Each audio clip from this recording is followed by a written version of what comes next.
Philadelphia Eagles off a loss will be in a surly mood.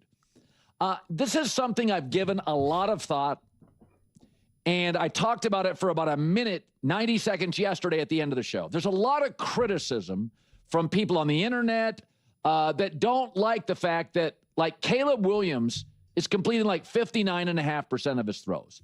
And I've always said, like, the line is 62.5 minimum. So this year, you can look at some of these stats on a passer rating. Its completion percentage is very low. Here's some other numbers. 4-0 in November, 8 touchdowns, no picks. And the Bears are the only team in the NFL to average 30 points a game and 400 total yards in November. I like those numbers. But here's the thing, what's happening, and this is why I give this so much thought. And this is my favorite part about sports, the constant changes. I talked about this the other day, that college basketball was unwatchable for 20 years. And then about 3 years ago with the NIL and a lot of players staying for one more year that would be second-round picks and all that NIL money buying Europe's, some of their best 20 players, college basketball the last 2 years, excellent. You go, the draft this year, the top 3 or 4 players are all-stars, all of them. So, and here's the thing, what's happening with the NFL is that mobility is no longer a luxury. It's a requirement. Because right now, the young offensive coaches are using motion double what they did 10 years ago. There's just more smart, clever offensive coaches. And I'm not saying you can run your way to a Super Bowl at quarterback. Lamar Jackson's just struggled to win games in the playoffs. But it's like how I view college. I would recommend sending your kids to college, but the only thing in 2025 guaranteed about sending your kids to college, they'll come out of it with massive college debt. AI, the phone, Google, there is so much information out there now that you don't have to sit through a college lecture and pay $74,000 a year to attain. I still think it's the place to go. What college are you sending your kid to? But it's not the be-all, end-all. And that's how I look about Caleb's completion percentage. Yeah, I'd like him. Right now, he's like 59.5. I'd like him to get up to 61.5. But do you know the last 3 quarterbacks to lead the NFL in completion percentage? Last 3 years, 0 playoff wins. All right, let's get into this. First of all, regarding Colin's analogy about colleges being some kind of exclusive, elite institutions, don't get me wrong, higher education is prohibitively expensive. I have the student loan statements to validate that point. However, he seems to be referencing these out-of-state, prestigious private business schools or something along those lines.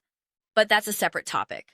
The core issue here is that Colin is now asserting he doesn't particularly care about Caleb Williams' passing accuracy, which is a stark departure from his previous stance, where he consistently identified it as a significant problem. He explicitly stated that these accuracy concerns aren't fixable.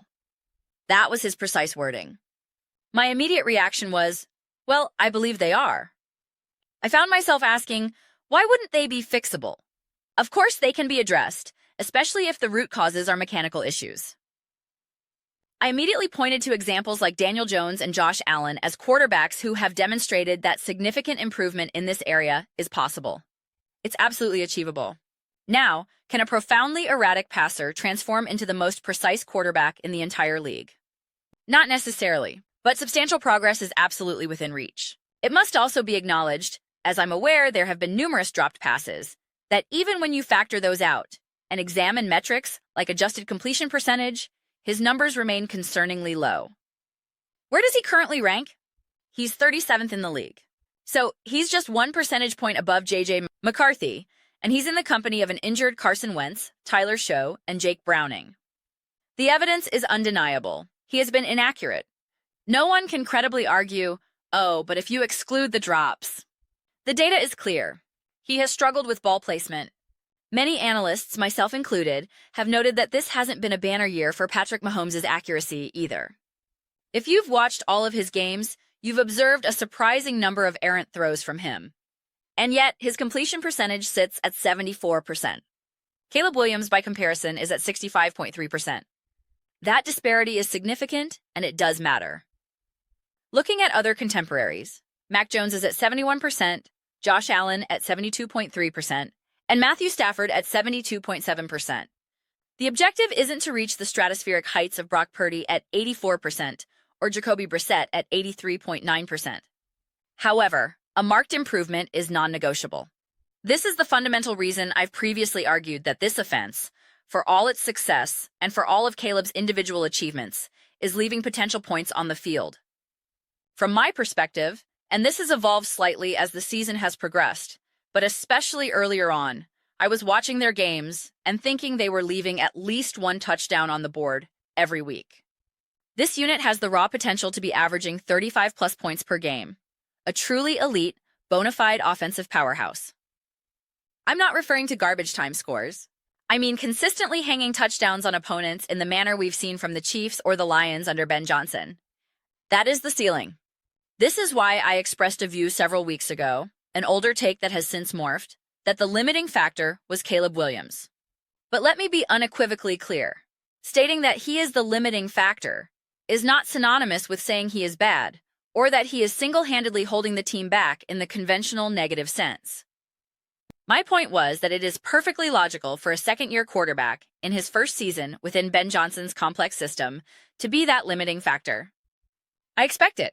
It's a natural part of the growth process. The team's ability to ascend to that next echelon is intrinsically linked to Caleb making that leap in his development.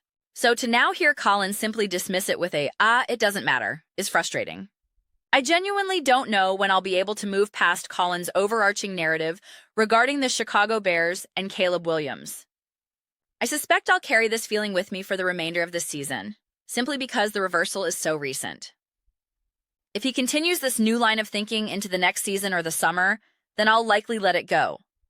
But at this moment, I simply can't. I'm being completely honest, I cannot just overlook it.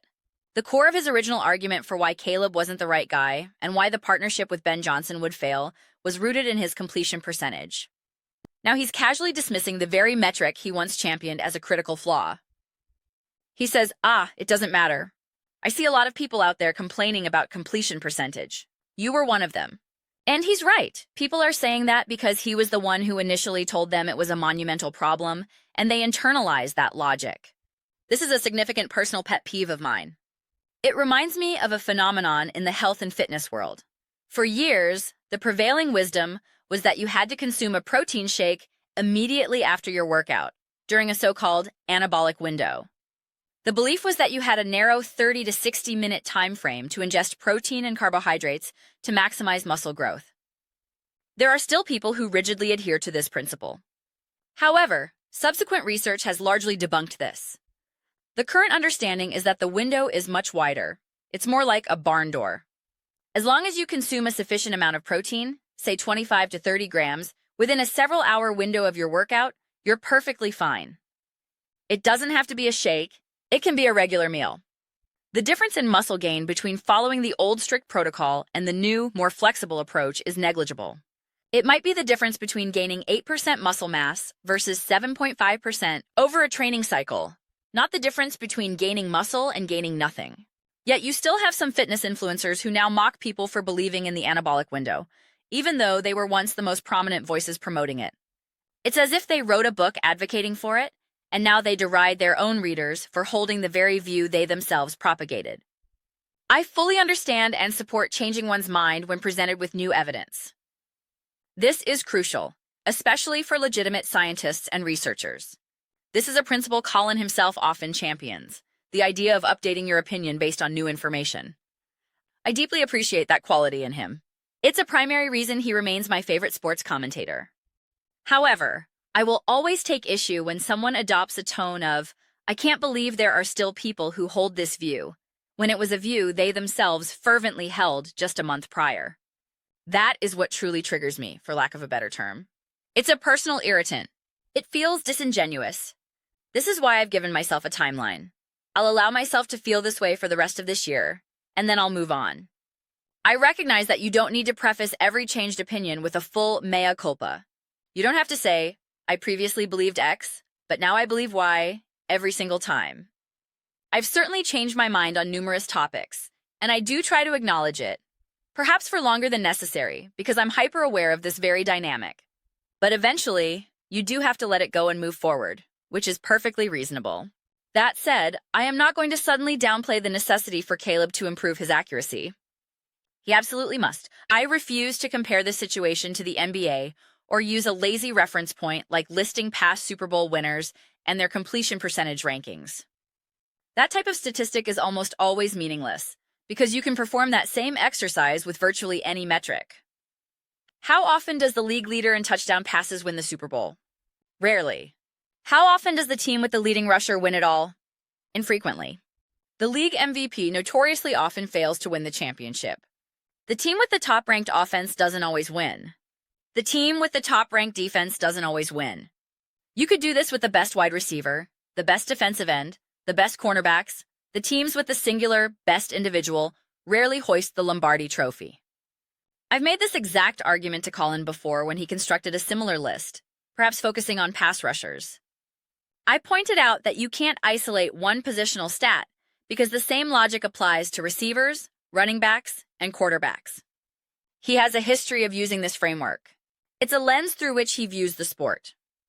When I first noticed this pattern, I realized you could essentially say that about every premium position. The highest paid quarterback, the most productive wide receiver, the most dominant pass rusher. The majority of them do not win the Super Bowl in a given year. Unless you assemble a roster where you have elite production across multiple positions simultaneously, it's a statistical improbability. So you could just as easily dismiss the importance of completion percentage, passer rating, or any other individual quarterback metric with the same line of reasoning.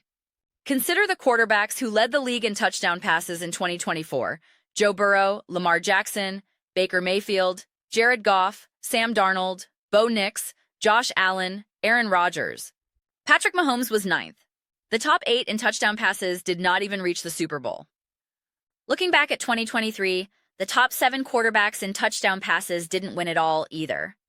Patrick Mahomes won the Super Bowl that year while ranking 8th with 27 touchdowns, while Dak Prescott threw 36 and Jordan Love threw 32. So, are we now going to argue that throwing touchdown passes isn't important? We must be very cautious with these kinds of sweeping blanket statements about statistics. As I always emphasize, statistics must be viewed within their proper context. You cannot simply make a declarative statement like, this quarterback has a 65% completion rate, that one has a 67%, therefore the latter is definitively better. There are a multitude of other variables at play. It's the same as making a blanket claim that the team with the best running back rarely wins the Super Bowl. The validity of that statement entirely depends on the overall structure of the team: the offensive scheme, the defense, the coaching staff, the quarterback. There are simply too many interdependent factors to reduce analysis to a single data point. Therefore, while we can and should celebrate the successful season Caleb Williams is having and genuinely enjoy watching his growth, production, and improvements, it remains perfectly acceptable to concurrently acknowledge that tangible issues still exist.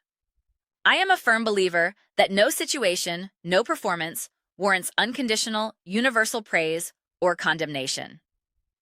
I strive to discuss both the positive and the negative in every game I analyze. This is actually a significant point of contention with some viewers. I might do a post-game analysis and say, that was a great win.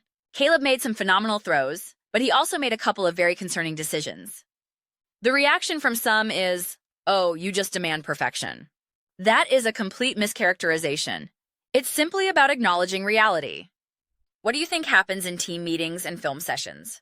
The coaches aren't saying, oh, it doesn't matter that you made those bad decisions because you did enough good things. That is not how competitive sports operate. That was not how I was coached, and it's not how I would coach. The perfect example of this is the concept of turnover-worthy plays. If a quarterback throws 2 or 3 passes that should have been easy interceptions but were dropped by the defense, do you think for a second the coaching staff ignores that? They are absolutely going to address it. We need to have a serious conversation about this.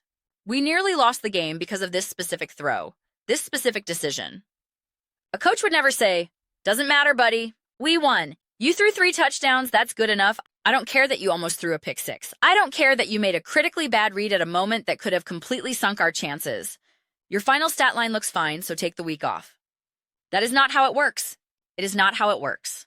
I find that many people are afraid to articulate both positives and negatives. They seem to try to gauge what their audience wants to hear in any given moment. My philosophy is to simply talk about all aspects of the game, at all times. I'm experiencing this right now with a segment of Denver Broncos fans. I have been overwhelmingly supportive of the Broncos and have defended them frequently. Recently, however, a few individuals commented negatively because I defended the Kansas City Chiefs in a different context and expressed hesitation about ranking the Broncos as high as second in the league after a big win. One commenter said something like, "I thought this was a Broncos channel. Can anyone recommend other channels to watch?" This implies he no longer wants to watch my content because I don't blindly and exclusively proclaim that the Broncos are the best team in the league, that Bo Nix is perfect, that Sean Payton is perfect, that their defense is perfect, and that they are destined to win every single game and the Super Bowl. It's an absurd expectation. This is a lesson I learned early on in content creation. Many consumers desire uniformity. They want you to rigidly adhere to a single hyperbolic narrative. They want to hear, "Caleb Williams is the best quarterback in the NFL right now. The Chicago Bears are absolutely amazing. They are winning the division. They are winning the NFC. They are going to the Super Bowl and they will win it. In fact, I'm so certain, I apologize for ever doubting, Caleb Williams is the MVP. He is clearly a top 2 quarterback. No, I'm sorry. He is the #1 quarterback in the NFL. Ben Johnson is the greatest offensive coach of all time. This defense improves exponentially every week. How dare anyone discuss the quality of their opponents or the nature of their victories? We are only allowed to talk about their record and their wins. Nothing else matters. I will not operate that way. It is not only acceptable, but necessary to have a full, nuanced conversation. We were engaging in such a discussion recently about the Bears' schedule and the teams they've beaten. Some individuals take that conversation to an extreme. It is perfectly reasonable to have it. It is reasonable to acknowledge, yes, they beat the Raiders, they beat other teams, and you can perform that analysis for every team. The purpose is to then discuss the quality of their performance and whether other teams, perhaps with a more established track record, deserve a slightly greater benefit of the doubt. When evaluating teams like the Chiefs, Bills, or Eagles, franchises with a recent history of deep playoff runs, they have earned a certain level of wiggle room. That is a natural consequence of sustained success. Now, I am also a firm believer that you cannot live exclusively off past reputation, which is why I pushed back so strongly on the Kansas City Chiefs narrative last season. Everyone kept repeating, "They're back-to-back champions," as if that automatically defined their current season. It doesn't. But you also cannot completely discard that history and context. It remains a relevant factor, but it must be weighed against the current quality of play. I fear that when people hear nuanced points, such as the Bears struggled to put away the Giants, or they needed a last-second field goal to beat the Raiders, they automatically interpret it as someone saying, the Bears are terrible. They've beaten nobody. They are not a good team. That is not the conversation being had. That is a caricature of the actual discussion. I was recently struck by a clip from Chris Long, a former player who won Super Bowls with both the New England Patriots and the Philadelphia Eagles. He had already experienced greatness with Tom Brady and Bill Belichick, so he knew what a championship-caliber team looked and felt like. He admitted on his podcast that even with the Eagles during their Super Bowl run, it wasn't until very late in the season that the team truly internalized, "Are we actually a good team?" He was responding to a question about how players know when they are genuinely good versus when their window has closed. He explained that when you're a younger player, you often lack the frame of reference. You don't just instinctively know. You look to the coaching staff and the veteran leaders, observing their reactions and demeanor to gauge the team's true standing. This resonates deeply. I've expressed similar sentiments to fans of other teams, like the Seattle Seahawks, suggesting that their team is still in the process of building that self-assurance and understanding its own identity. Some fans retort, no, they know exactly who they are. But that's not typically how team psychology works. It's a process. Patrick Mahomes, as an individual, knows he is an elite quarterback, but even he can experience moments of doubt. It's human nature. Within a team, you have a mix of 23-year-olds and 30-year-olds, with coaches adding another layer of perspective. I guarantee you that on the Bears, there are young players who are utterly convinced they are ready to win it all right now, while more seasoned veterans are thinking, I'm incredibly excited and we're moving in the right direction, but we need to be smart and see how we perform against this team and that team. They're wise enough not to vocalize this in a way that dampens enthusiasm, but they possess a veteran's understanding of the league's rigors. This is precisely what Matt Hasselbeck has described and what a multiple Super Bowl winner like Chris Long has confirmed. This is the reality of an NFL season. Chris Long was on 2 different Super Bowl winning teams. He shared that it often takes time for a team's true quality to crystallize, even for the players within the locker room. He knew what it was like to be on legendary teams with Tom Brady and Bill Belichick. This isn't some abstract theory. This is firsthand testimony from a player who has been in the trenches. It is perfectly acceptable to engage in these nuanced, in-the-weeds conversations. I promise you, there are no hidden dangers down here. We can explore these complexities without any negative consequences. It is, in fact, vital to have these discussions to form a clearer, more complete picture of a team's trajectory. It is also perfectly acceptable to reserve final judgment. You are not required to form an unshakable, definitive opinion immediately. This pressure for instant, absolute takes is what leads to statements like the ones Colin made earlier this year, proclaiming after just weeks 1, 2, and 3, "This isn't going to work with Caleb and Ben." Now, his tone has shifted to, "How dare anyone question whether this is going to work?" This whiplash is a product of a culture that demands immediate, black-and-white conclusions. People feel they need to know on September 18th, is Caleb Williams going to be the best quarterback of all time? Yes or no? The rational approach is to simply be patient. Let's allow the story to unfold, regardless of whether we are discussing a quarterback's development, a team's quality, or whether a squad is overrated or underrated. Someone recently asked me, when I was discussing the Bears' schedule in a previous video, if I was applying the same rigorous standard to the New England Patriots. My response was that you technically could, and that argument has been made by others. However, the reason it isn't the primary narrative surrounding the Patriots is multifaceted. Drake May has been truly exceptional, and there is an established track record with coaches like Mike Vrabel and Josh McDaniels, who have Super Bowl pedigrees. They have also secured victories against teams like the Buffalo Bills and the Buccaneers, and don't have a negative point differential. The analysis is different because the contexts are different. It is not an all-or-nothing proposition. You are not forced to apply one specific analytical lens uniformly to every single team. The evaluation always depends on a unique combination of factors. It is not personal. This is a common blind spot I observe among fans. They often believe that criticism or nuanced analysis is uniquely targeted at their team. They always do this to the Bears. They always do this to the Eagles. They always do this to the Chiefs. From my interactions with countless fan bases, I can state with confidence that every single one feels the media is out to get them. Some fan bases have a more legitimate grievance than others, without a doubt. But I am telling you right now, the media landscape is desperate for the Chicago Bears to be great. We witnessed this dynamic last year. Colin has even discussed this with colleagues like Peter Schrager. The Chicago Bears represent a colossal media market. The potential financial windfall for the league and its partners from a successful Bears team, with a superstar in Caleb Williams and an offensive wunderkind in Ben Johnson, is astronomical.